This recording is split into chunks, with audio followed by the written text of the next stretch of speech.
All right, so we'll start. So this will be the bulk of chapter 1, dealing with our FEA operations and making sure that we believe and understand what's going on. Okay, so we have our demonstrated single one-dimensional spring system, and we'll work through how this all goes together. So important things as far as what we're dealing with here, we have to know what a node is, we have to know what an element is. So any juncture between elements is a node. Okay, and and obviously F we're used to for force, and U is going to denote our displacement for each of our nodes as we go through the documentation for this. So, and it doesn't have it. So we'll do it when we get to that page. Okay, so everybody knows when we're talking about node, what we're referring to. When we talk about an element, we're dealing with the segment between the nodes, and U is our displacement. So, for a one-dimensional spring, when we set this up, excuse me, and put together our equilibrium equations, we're going to assume that our displacement at U is a positive value. And obviously we're in equilibrium, so things have to equal 0, right? And we're dealing with our I is our node, P is our element, J is our node, P is our element, right? So we set up our equilibrium equation. K is our, well, in this case, spring constant, right? So when we set up our equations, we're typically, we're going to move F to the other side of the equal sign, so we'll end up with those two equations, right? So easy, straightforward stuff. So if we kind of put this in our matrix form or matrix format, we're going to end up, the reason we make this a minus F is because it's an internal force, and it has to be equal and opposite to our external force, right? So we just multiplied through, so these two change sign, and this becomes a minus F. And so this is our general format for our setting up our equation and nodes. And if we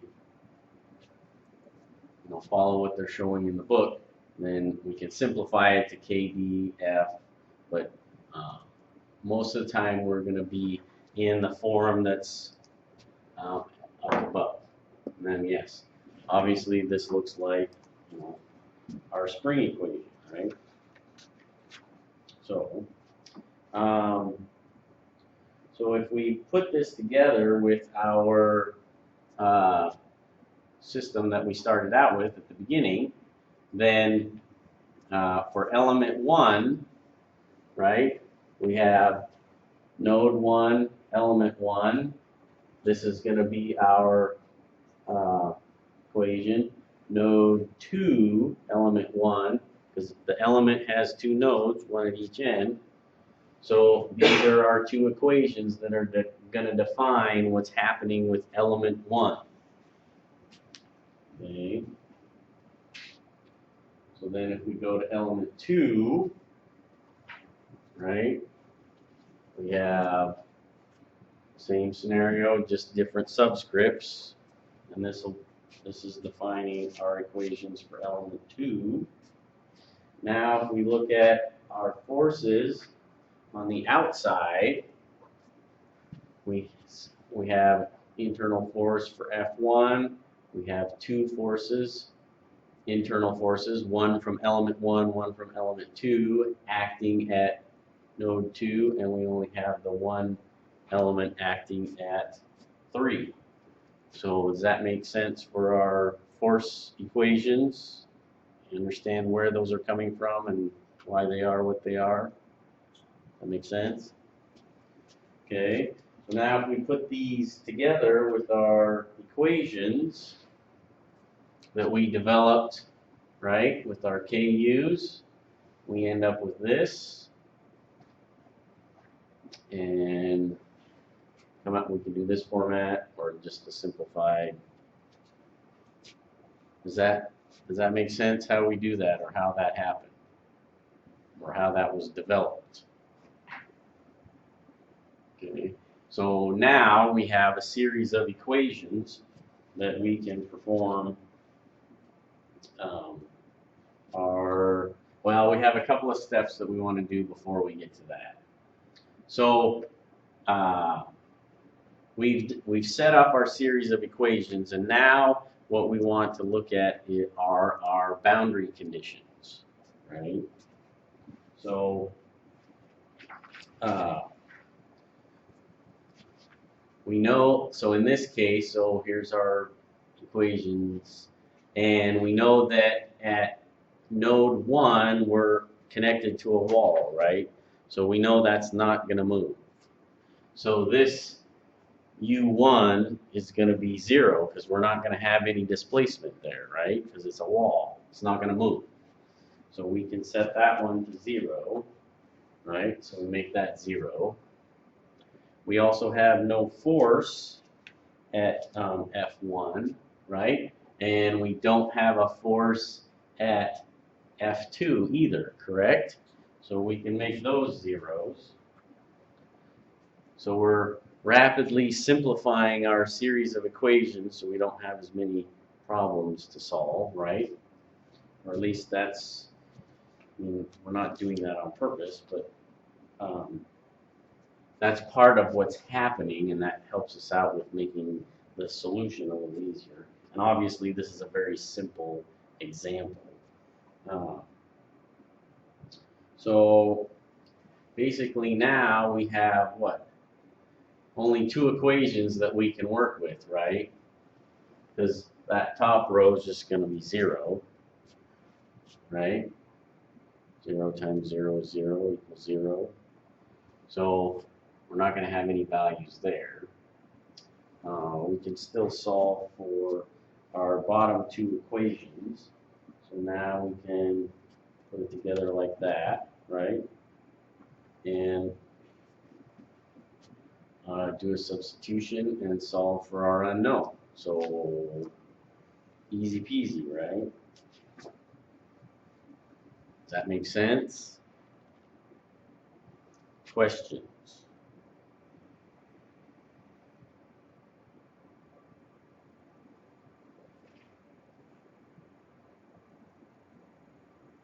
Everybody's an expert. Where's the negative K1 in row 2 go? Negative K1 in row 2 go. So this one, Yeah. and where did it go?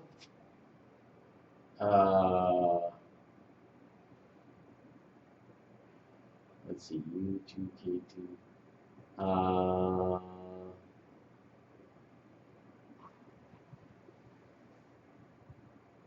K1, it drops out because of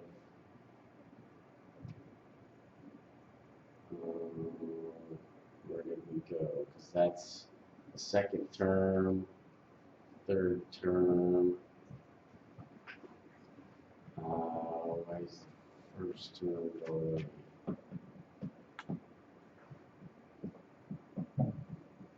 I forget offhand, but I'll get that squared away.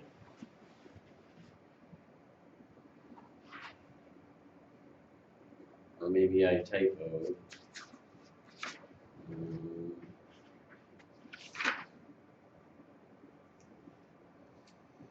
Let's see.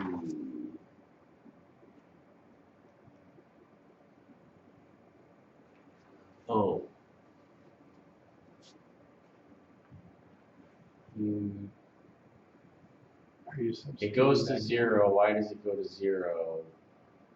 I'll think of it in a minute, because we're going to work through an example that'll be something similar, and it'll become apparent. It's just not coming to me right now. So, but we'll work through it. So I will get you an answer here in short order. But in the meantime, let's try working an example, and that'll answer that question and help us work through doing this.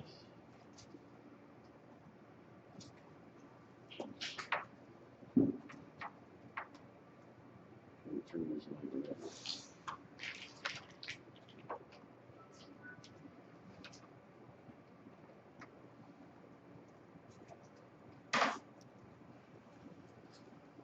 Okay, so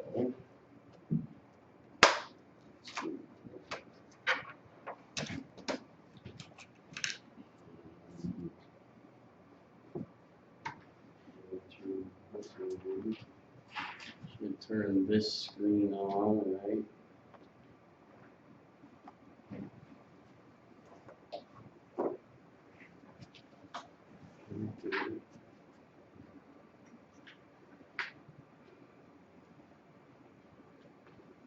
So let's,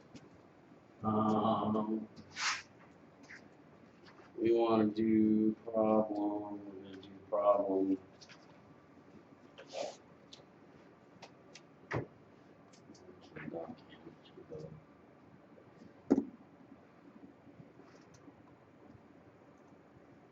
Okay, so let's work.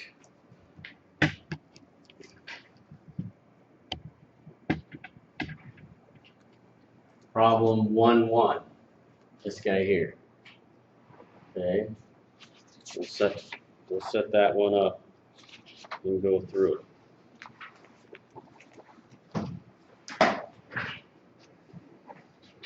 So hopefully what we did on the slide will make sense. So we have a one-dimensional string element.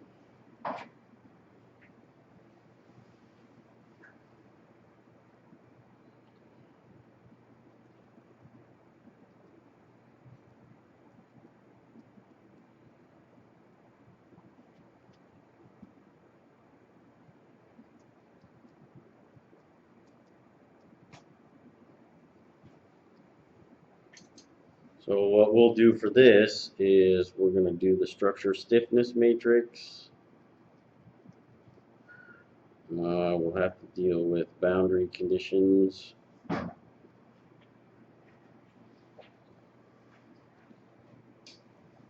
And we can resolve the system of equations.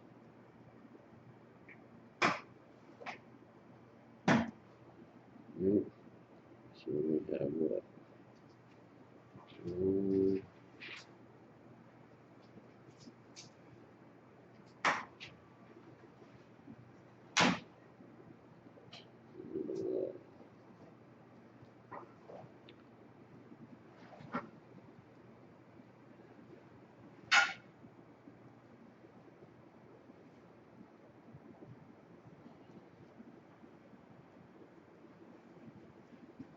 Okay.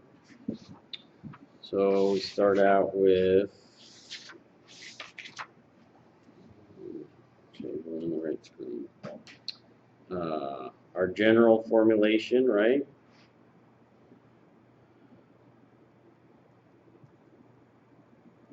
So for element 1,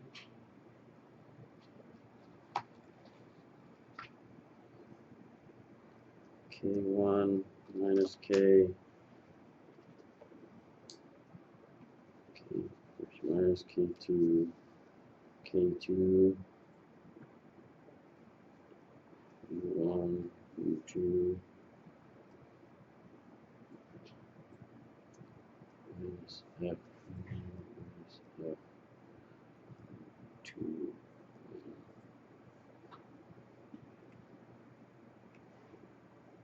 Okay, that makes sense to everybody. So what's element 2 gonna look like?